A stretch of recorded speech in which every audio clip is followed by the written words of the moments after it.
Right, we're just going to go out for a little run on this bike this morning. It's one I've recently just done. It's a little Triumph Trophy 500 or T100c, whichever you like. I've just finished it within the last couple of months. Thought we'd have a little go on it and see what it's like. So, without further ado, we'll get off and see what happens.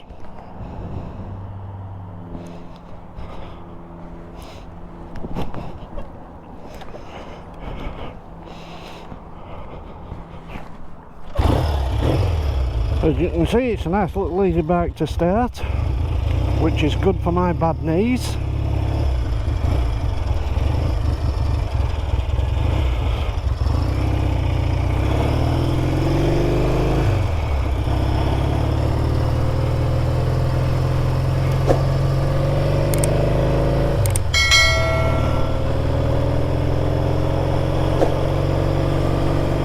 Once we get up road, I'll tell you a little bit about it.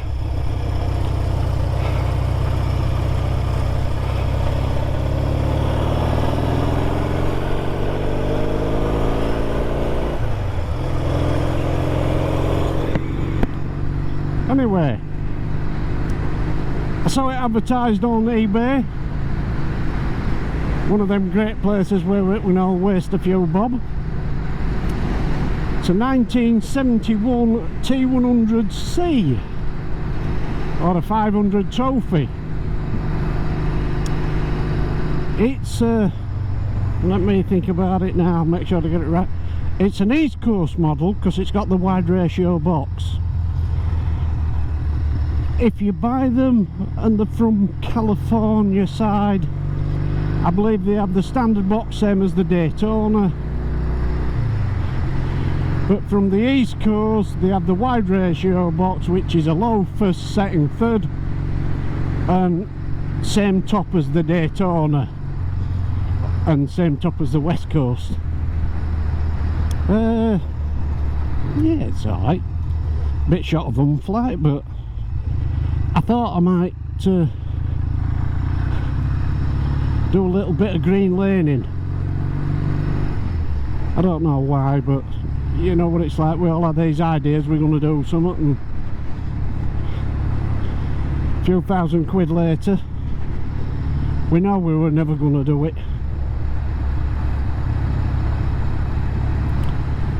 Anyway, when I bought it, it was a pretty complete bike. It had the exhaust missing off it. Other than that, the one good thing about it was it was complete. So it was a nice bike to start off on. It was reasonably straight, mudguards were all there, tank wasn't terrible, I don't like that. It wasn't until I got it home, some of the things on it were a lot worse than what I thought. Anyway, it come together, and being an American import, I had to register it, which turned out to be a... I always swore I'd never buy another import, but anyway. I'd stripped it down, I'd started rebuilding it, and I thought, oh, I'll get applied for registration document. And a few people had told me I'd be awfully unlucky if they wanted to inspect it. Anyway, my good fortune, they wanted to inspect it. So they sent me a letter, and it's a contracted firm who does it for DVLA now. Rings them up and he says, yeah, he says it's got to be a complete bike, and it's got to be all together. Well, all I got was a frame with wheels in. By then I'd managed to rebuild wheels, got forks back on it, swinging arm. Anyway, I says to him, well, not to worry, I'll give it a couple of months and then I'll ring you back. He says, oh no, now you've contacted us, we have to do it. If we don't, we have to send it back to Swansea or DVLA. And I thought, oh, I bet I lost me 55 quid. So I says, alright then, what's latest you can come? And he gave me a date, and I says, right, I'll have it back together for then. Anyway, top and tail of it is I ended up completing this bike in 6 weeks. 5 or 6 weeks. So, you know, tells you it wasn't really bad. But when we get down the road, I'll stop and let you have a little look round it at some of the stuff I've done with it and I've not done with it. I mean, off bat, first thing I'd had done, what I just had everything shot blasted, and I had it powder coated in primer. So basically it was a painting job, so I just sprayed everything. Everything was pretty good. I didn't have to repair anything silly like that. So, you know, that all went pretty straight and well. The wheels, the front wheel were really quite good, but the back wheel were terrible. And I don't like having rims chromed now, because I've had a few chromed and it's always ended up biting me in the arse, really. So on this I decided, because I was going to do a bit of off-road work, I'd put some alloy rims on it. And price is pretty much same as a set of stainless wheels, give or take a few bob. So anyway, that's what we did. Rebuilt wheels, put some... When you bought these bikes, I think they could either have K70 or Dunlop Trials Master or something like that tyres. So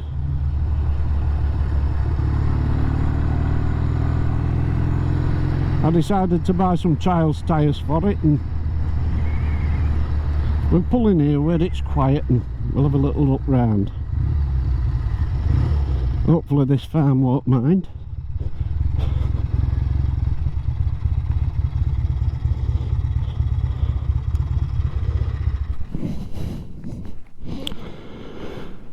Right, let's have a look at what we've got. Right, I'll tell you what I've done at it. I had to rebuild forks, new stanchions, bushes, all that sort of stuff.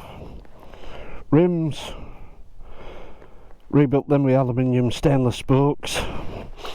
And I found these tyres, I don't know how you pronounce it, Heidenho. They're a German tyre. I think they're pretty similar to the what you'd have fitted as normal, the Dunlop tyres. Everything I've painted, unfortunately, ain't got tank rate colour, but it's tidy enough and it's near enough for me. I'm not going to crib of it. Mudguards is stainless. This one had a big dent in front, but I've straightened it up, that's okay. I didn't get a chance to get it sent away for the chrome work doing, and you know, the gear lever, the kickstart and so on, and the headlight. It's an original headlight, but it wants chroming, so when winter months comes I'll send it away and get it chromed. Handlebars I had. Seat I bought, this is one of them Blazing Saddles one. Blazing Saddles is an understatement. It's, as you can see, I've had to botch hinges to shove the seat forward, because in its standard position it, well, back here, it looked horrible, and I had to make all the rubbers longer so that it's sat on the frame. But anyway, it's not too bad.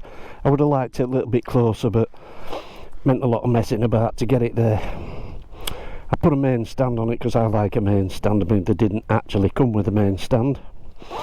Indicators, I wasn't going to put them on, but I did a job for a lad and he paid me in indicators. Speedo, I rebuilt Speedo, and then unfortunately I didn't get it right, so I've had to do a bit of messing about with it, and I've had it in bits again, so I've had to repaint. I've actually drilled an hole at the bottom so I can calibrate it on bike, and what I'll do is I'll put my sat nav on, go for a ride and calibrate it that way off. The exhaust were an absolute nightmare. The most ill-fitting pigging things I've ever had in my life.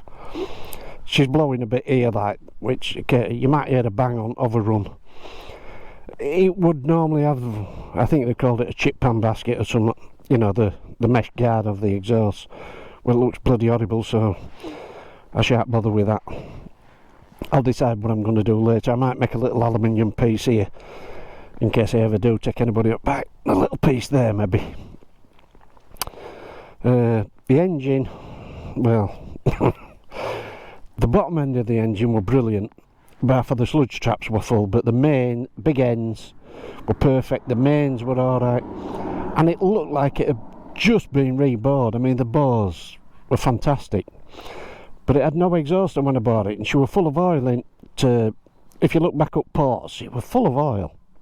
When I got it in bits, I don't know what somebody were thinking of, but it got a 12mm valve guide, 12mm OD, in an 1/2 inch hole, so valve guide were just flopping about, which meant valve were flopping about.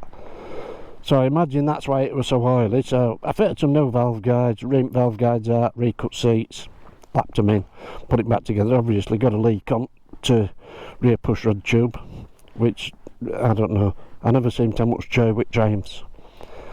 But it's a nice easy bike to start. It runs reasonably nicely. Yeah, I'm not too happy with it. I'm not too unhappy with it, I should say. I've had a fair bit of trouble with getting it set up and getting it running. There's terrible trouble with carb. It turned out to be fuel cap. It kept running out of fuel, and I thought it what float what was sticking up, and it turned out that it wasn't. Anyway, I've got it sorted now. Turned out it was vent hole in cap. If you actually held the cap, you could blow through it one way, but you couldn't blow through it other way. I mean, as far as I know, there's no inside them, but there was obviously something floating about in this what kept going over all. Soppit petrol, and it had just run out. It just stopped. Run out, and you think, you bloody thing. And by the time you messed about a bit, tilt the carb up, it'd start straight up, and off you could go, and it'd run for another 10 mile. Anyway, I'm quite happy with it. I mean, these Triumphs with twin leads have got pretty good brakes. Lights is good, so, you know, I mean, driving about in today's traffic week, you know, I like to have lights on and indicators all this help. It's better than somebody knocking you off, if you know what I mean. Anyway, we'll go a bit further and I'll see if it'll tell you a bit of something else about it. I'll just put that back camera on for a spell. Or maybe I won't.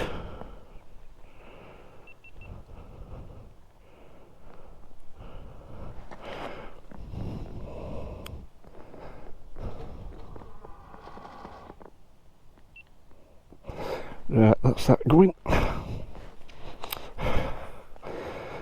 say the best thing about it is one of my knees is a bit bad, and makes it really nice and easy to start, does this.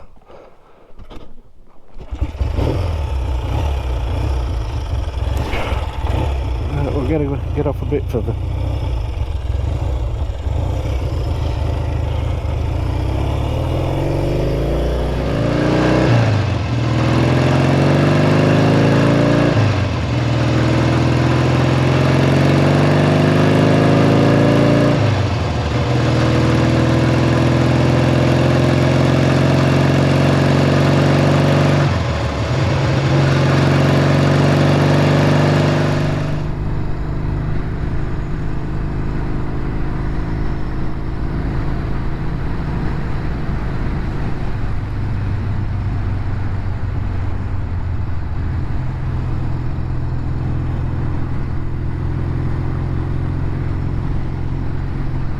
It's we having wide ratio boxing. It was really busy at 50 mile an hour. It really seemed to be quite hectic, the motor. So I've just changed it to a 22 front sprocket. You'll have to forgive me, I keep changing. I've been riding Norton, so box is upside down, gearbox is upside down. And I keep thinking I'm on Norton.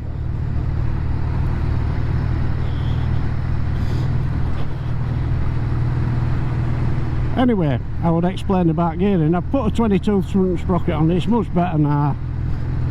It seems really reasonably lazy at 50 mile an hour, which is not too bad. Just right for these little back roads and that sort of stuff, which is pretty much what I got it for. And I thought it'd be pretty crap with these trials tyres on, but it's not too bad really. I don't know, I'm reasonably happy with it. I think by the time I've got it running and I pull the cylinder head off again and sort that oil leak, I'll be a little bit happier. It and half knocked the edge off it up in the gearing light, but you know, it's not so bad at 50 mile an hour now, whereas before it seemed to be revving its nads off.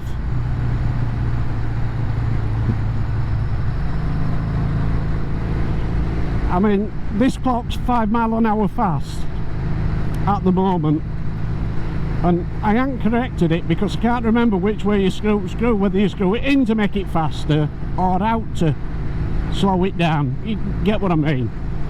And you've got to take speedo off to get to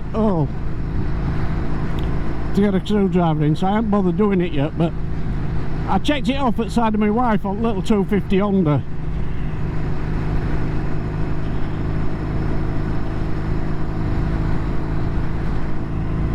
She went up road at 60 mile an hour and I followed her.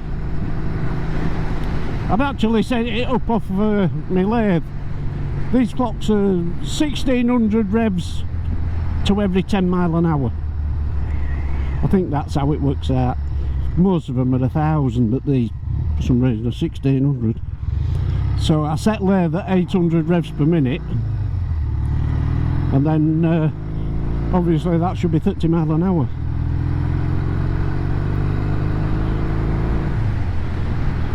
But obviously I wasn't quite as correct as what I thought I was, because I'm 5 mile an hour out, which I suppose at 50 is 10%, so not end up well, but we will try and get it a little bit closer.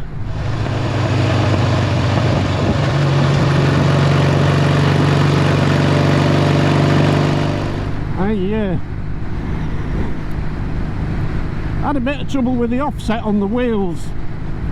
I don't know what went wrong, but in the end I got fed up of messing about with them, because book said there should be this, and I know they're narrower across the aluminium because they haven't got the thickness of where the edge is rolled round.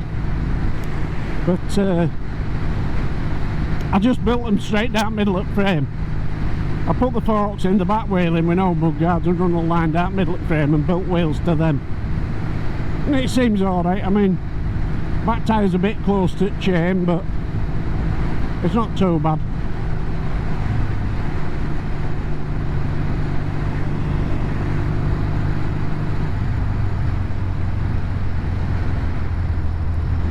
I think for bobbing about on these little back roads it'd be alright.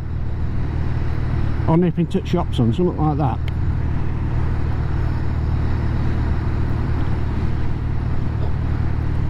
I don't know, there's a lot else. Oh, I had a bit of trouble with clutch.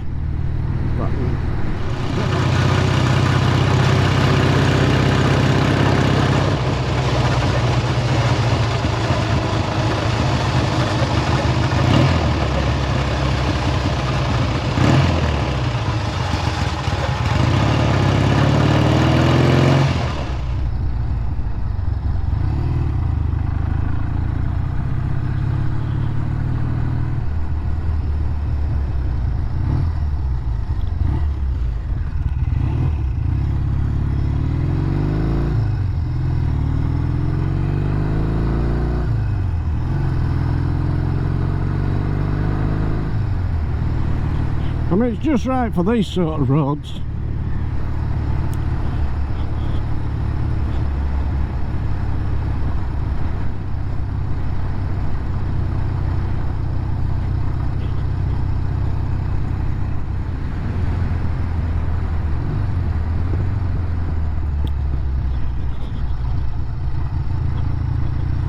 I forgot what I was saying. I was on about clutch. I had a bit of trouble with clutch, couldn't stop it slipping. Put new springs in it and it still slipped. The plates look good. Anyway, I ended up changing plates, on it friction plates, and seems alright now. What else have I had trouble with? Not really. Other than worse things, what trouble I had with clutch, trouble I had with carbs, building wheels, and the exhaust.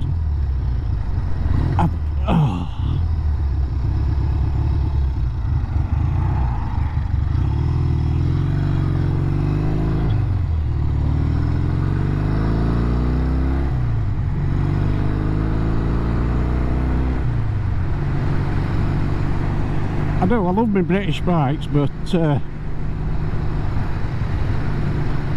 the stuff you buy now is just half of it don't fit. I mean, a lot of stuff is really ill fitting.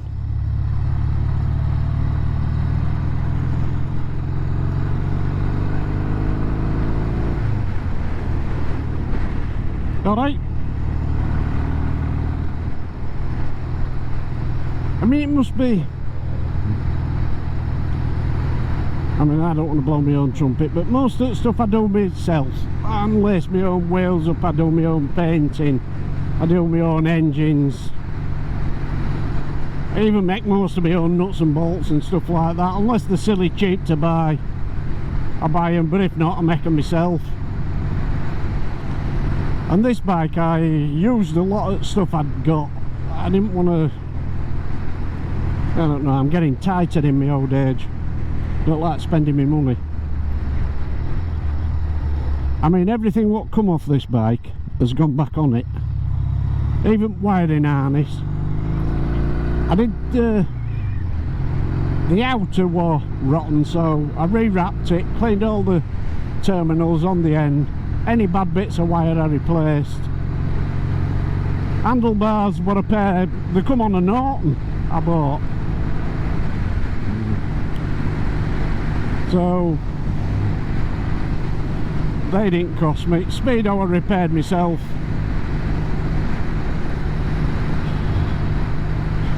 And I know what I've got in this bike. I could have bought one for what I've got in it. I wouldn't have known how good it was or else, but I could have bought one for less money than I've spent on this bike. I paid, I don't really normally like to talk about money, but I paid £3 for this. And I don't know what I've spent on it, maybe a couple of grand. Registration fees. I think I've probably spent more than £2 on it if I count paint and shot blasting and that sort of stuff. I mean, pretty much all money went in tyres, wheels, paint, shot blasting and the exhaust system. Everything else pretty much didn't cost me no. The black paint I've got, I couldn't be bothered, I'm not that good at spraying, and this would be like a metal flake, and I didn't want to do a metal flake, I couldn't be arsed. And this is a Toyota colour, and I thought, oh, it's near enough, so that's what I'm going to use. So, and it turned out alright. I'm not too displeased with colour at all.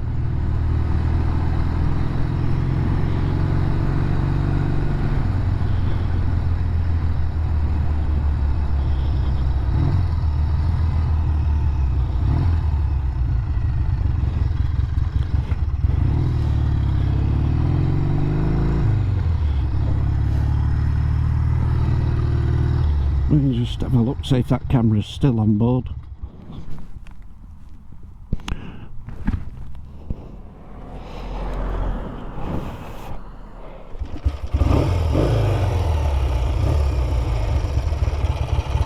Right, you can see it's a nice easy starter.